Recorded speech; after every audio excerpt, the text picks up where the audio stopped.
જે રીતે શિયાળુ પાકનું વાવેતર ચાલુ થયું છે અને શિયાળાની ઋતુની અંદર જે વાવેતર કરવામાં આવતું હોય છે તે ખેડૂતોને લઈને પણ ક્યાંક હવે સરકાર ચિંતામાં હોય તે પ્રકારનું દેખાઈ રહ્યું છે, કારણ કે સુજલામ સુફલામ યોજના હેઠળ જે પાણી લાવવાની વાત હતી અને 100% નળથી ઘરની જે વાત હતી એ વાત તો એક સાઈડમાં આપણે રાખીએ, પરંતુ સુજલામ સુફલામ યોજના હેઠળ જે પાણી ખેડૂતો સુધી પહોંચાડવાનું હોય છે તેમાં ક્યાંક મોડું થતું હોય છે તે રીતના વાત સામે આવી હતી. ગયા વર્ષે પણ એ જ પ્રકારનું કે આચારસંહિતા અને ચૂંટણીના કારણે લગભગ 1.5 થી 2 મહિના જેટલો સમય લાગ્યો હતો એ પાણી પહોંચતા માટે, અને જેને લઈને ખેડૂતોને ખૂબ મુશ્કેલીનો સામનો કરવો પડી રહ્યો હતો. પરંતુ અત્યારે સમાચાર એ સામે આવ્યા છે કે હવે સત્તા પક્ષના જ અમુક નેતાઓ અને દિગ્ગજ નેતાઓ કે જેમણે મુખ્યમંત્રીને પત્ર લખી અને આ યોજના હેઠળ પાણી જલ્દીમાં જલ્દી પહોંચાડવામાં આવે તેના વિશે વાત કરવી છે. નમસ્કાર, આપ જોઈ રહ્યા છો ન્યૂઝ રૂમ ગુજરાત અને આપની સાથે હું છું ભાવિક. વાત કરવી છે આજે મહેશ કસવાલાની કે જેમણે એક વિડીયો મારફતે મુખ્યમંત્રીને એક પત્ર લખ્યો છે અને એક વિડીયો બનાવ્યો છે કે જેમની અંદર એક રજૂઆત કરી છે કે ખેડૂતોને જો એવી તકલીફ પડશે, પાણી મોડું આવશે તો ખૂબ તકલીફ પડશે, અને જે વાવેતર કરેલું છે જો એમાં સમયસર એ પાણી નહીં પહોંચે તો એ પાક છે, પાકને નુકસાન થવાની પૂરેપૂરી ભીતિ પણ રહેશે. હવે મહેશ કસવાલાએ પહેલો પત્ર લખ્યો ને ત્યારબાદ કુંવરજી બાવળિયા મંત્રી કે જેમણે પણ પત્ર લખી અને પોતાના વિસ્તારમાં સુજલામ સુફલામ હેઠળનું જે પાણીની યોજના છે એ ત્યાં પહોંચાડવાની વહેલામાં વહેલી તકે તકેદારી લે સરકાર તેવી રજૂઆતો કરી છે. મહેશ કસવાલાને સાંભળીએ શું કહ્યું અને શું રજૂઆત કરી. સુજલામ સુફલામ જળ સંચય અભિયાન ગુજરાતની ભારતીય જનતા પાર્ટીની સરકારનું સફળ મોડલ રહ્યું છે. ગયા વર્ષે લોકસભાની ચૂંટણી અને આચારસંહિતાના કારણે કેટલોક નિર્ણય લેવામાં નાના મોટું મોડું પણ થયું હતું, પરંતુ મેં આ વખતે જે પ્રકારે ખેડૂતોની રજૂઆત અમારી પાસે આવી રહી છે એટલા માટે મેં માનનીય મુખ્યમંત્રીશ્રી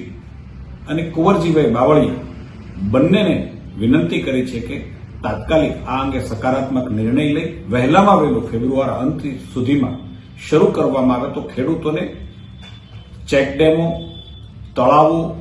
મોટા ડેમોમાંથી માટી અને કાંપ લેવા માટેનો પૂરતો સમય મળે અને પોતાના ખેતરની અંદર આ ફળદ્રુપ કાંપનો ઉપયોગ કરી શકે. સાથે સાથે વધારે પ્રમાણમાં જળ સંચય પણ થાય, જળ સંગ્રહ પણ થાય અને સિંચાઈમાં પણ અને પીવાના પાણીમાં પણ આનો મોટો લાભ થઈ શકે. તો જે રીતે હવે ભારતીય જનતા પાર્ટીના એ નેતાઓ કે જેમની ઉપર ખેડૂતો વિશ્વાસ મૂકીને એમને વોટ આપે છે અને વોટ આપીને પછી એને જનપ્રતિનિધિ બનાવે છે, અને જો સાચા સમયે જ એ નેતાઓ એમના માટે ન બોલે ન તો મદદ કરે તો એ નેતાઓ અને એ લોકો જે વોટિંગ જે આપ્યું હોય, મતદાર હોય, એ વચ્ચેનું જે અંતર છે તે ઘટી જતું હોય છે. ત્યારે આવા સમયે અમુક એવા નેતાઓ કે જે ખેડૂતોની પડખે ઊભા રહેતા હોય છે, ત્યારે અમુક મંત્રીમંડળના મંત્રીઓ જ કે જે પોતે રજૂઆત કરે છે કે ભાઈ અહીંયા સુજલામ સુફલામ હેઠળની જે યોજના છે એનું પાણી અહીંયા પહોંચાડો. ત્યારે આવા 2 પત્રો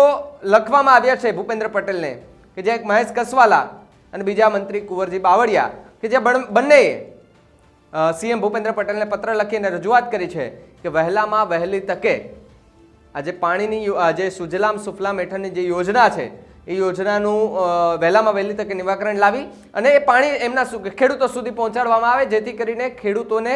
આસાની રહે અને જેમનો પાક છે, શિયાળુ પાક વાવેતર કરેલું છે, એ વાવેતરની અંદર વહેલામાં વહેલી તકે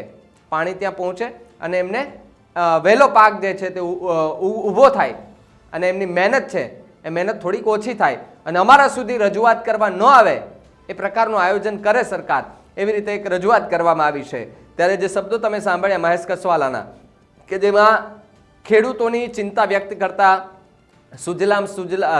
સુફલામ યોજના હેઠળનું પાણી છે એ ત્યાં પહોંચાડવાની વાત કરી રહ્યા છે. એટલે હવે એ જોવાનું રહ્યું કે આજે 2 નેતાઓ, આમ તો દિગ્ગજ નેતાઓ છે સત્તા પક્ષના, કે જેમણે એવી ફરજ પડી છે કે ભાઈ સરકારને હવે આપણે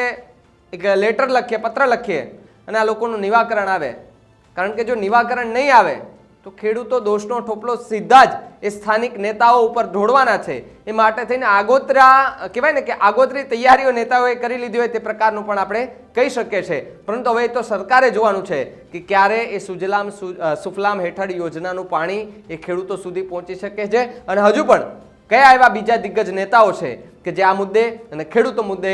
બહાર આવી અને આ યોજનાને વહેલામાં વહેલી ચાલુ કરાવવાની થાય તેને લઈને ત્યાં પત્રો લખે તો સમય આવતા જ ખબર પડશે. પણ આ મુદ્દે તમારું શું માનવું છે અમને કમેન્ટ કરીને ખાસ જણાવજો. તો આવા જ વધુ સમાચાર માટે આપ જોતા રહો ન્યૂઝ રૂમ ગુજરાત. નમસ્કાર.